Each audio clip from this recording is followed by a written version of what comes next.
Today's tech news moves fast, but understanding it shouldn't be hard. That's why Snarful Solutions Group brings you Connecting the Dots, where we break down what's happening in tech and why it matters to you. Now, let's dive in with your hosts. Welcome to Connecting the Dots. I'm Alex. And I'm Morgan. Good to be with you today. It is Wednesday, October 29th, 2025. That's right.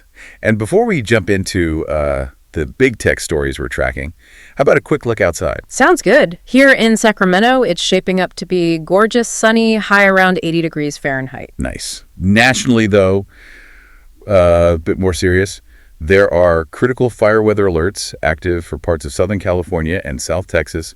We're talking gusty winds, really low humidity, so definitely stay alert if you're in those areas. Yeah, good reminder. And elsewhere, there's widespread rain and thunderstorms moving from the Mississippi Valley up towards the northeast. Okay, shifting gears to the markets, what are we seeing? Well, a slight dip yesterday, very small. The Dow and S&P 500 both down about 0.1%. Right, barely noticeable on the day, but the weekly picture is strong, isn't it? It really is. Since October 20th, both the Dow and the S&P are up a solid 3%, so good momentum there. And Bitcoin, still holding strong. Yep. Saw a little bump yesterday, about 0.4%, closed near $113,400. Still way up there. Okay, so the underlying trend seems, well, pretty optimistic still. Agreed. Now, before we get into our Morningstar report and connect those tech dots, a quick word about our sponsor, Old Glory. Ah, yes, Old Glory. They've got such a great collection of music and sports fan merchandise. Really iconic stuff. Totally. And, you know, if you're thinking ahead to the holidays, maybe for that techie friend who also loves a specific band or their favorite team, perfect place to look. Good call. There's some really cool gear. And Old Glory is offering our listeners 15% off their entire purchase. Just use the promo code SNARFUL at checkout. That's SNARFUL. Snarful for 15% off. You can find them at oldglory.com. Check it out. Okay, let's dive into the tech news. All right, time for the Morningstar report. And it seems like Nvidia is kind of everywhere today. It really does. Story number one. Uber is going big on autonomous vehicles with Nvidia. Big is right. They're planning to scale their global autonomous fleet to 100,000 Level 4 vehicles. 100,000. And starting in 2027, this isn't just a pilot program anymore. No, this is about full-scale operation.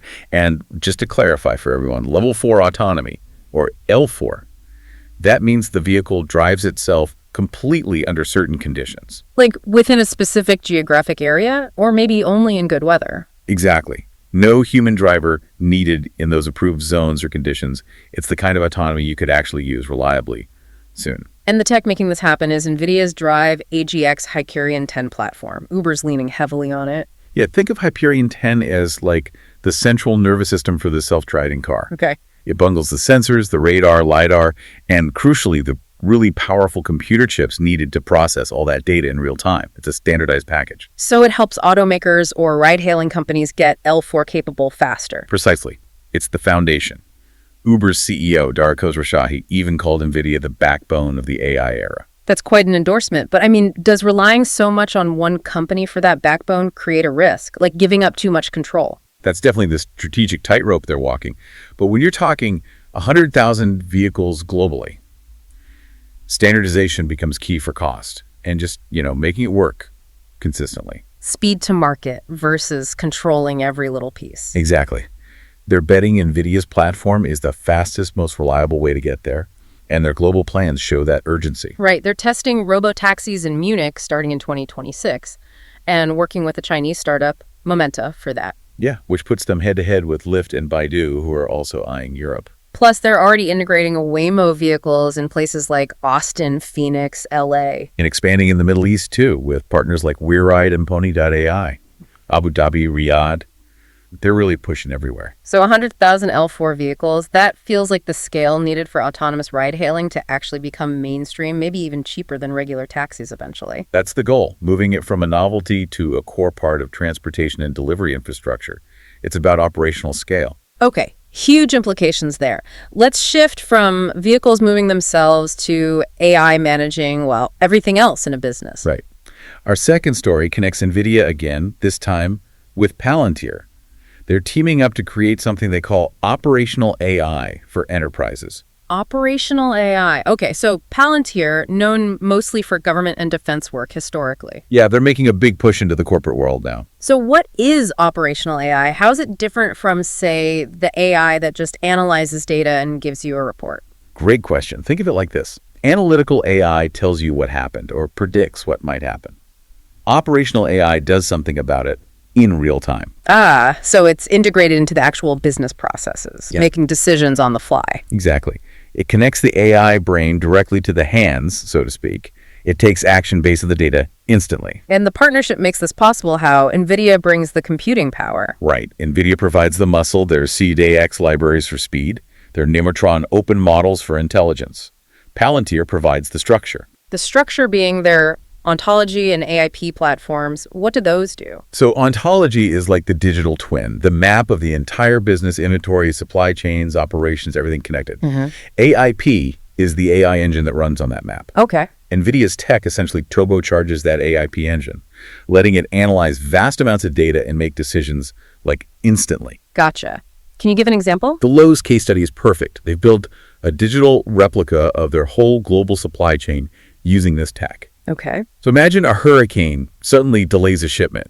Instead of waiting hours for someone to figure out alternatives, The AI system just reroutes everything automatically. instantly. Yeah. It simulates new routes, calculates costs, adjusts orders worldwide, all continuously optimized. That's operational AI in action. Wow. And Palantir's CEO emphasizes keeping AI tethered to reality, right? Using accurate data. Crucial point. It can't just make stuff up. It needs that solid, structured data foundation from ontology.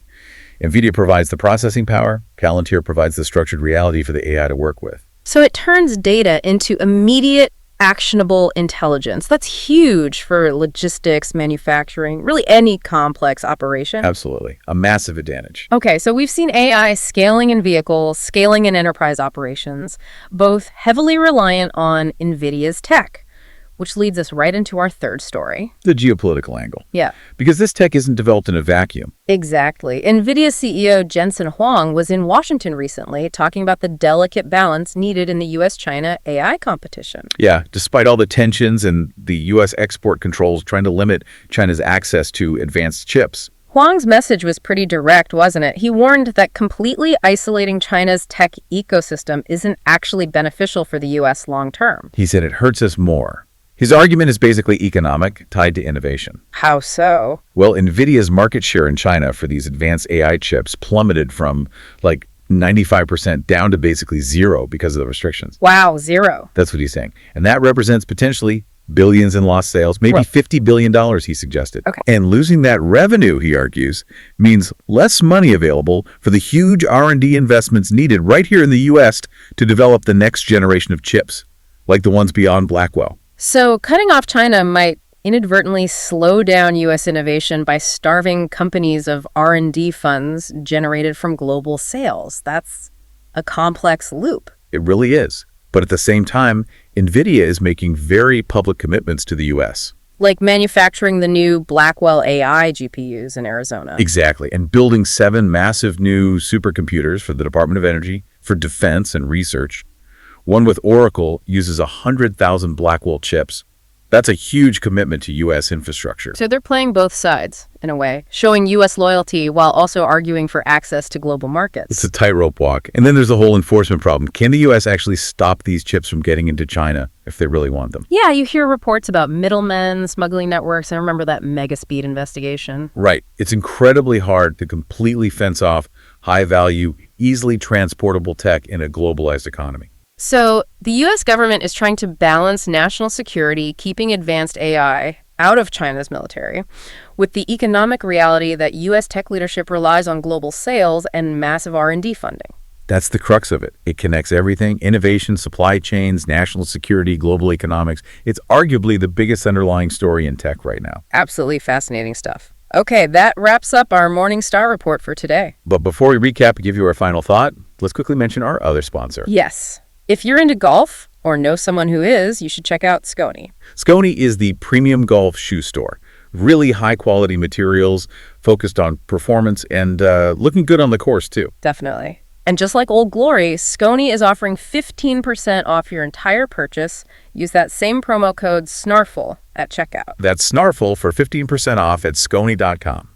Okay, so let's quickly recap the big themes we hit today. First, Uber's massive scaling of its L4 autonomous fleet, 100,000 vehicles plan. Yeah? Autonomy is really moving towards mainstream operation. Second, Palantir and Nvidia joining forces to bring operational AI to businesses, letting them manage complex logistics like supply chains in real time, turning data into instant action. Think Lowe's. And third, the really tricky geopolitical situation Nvidia finds itself in, balancing U.S. security concerns and export controls against the need for global market access to fund future innovation.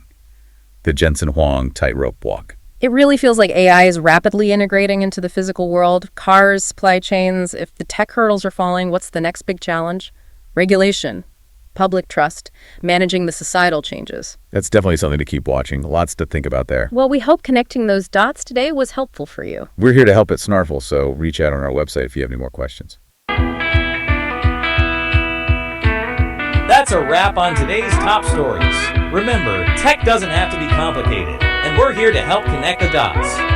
If you've got questions or want to learn more, visit us at snarful.com. Thanks for listening, and we'll catch you next time.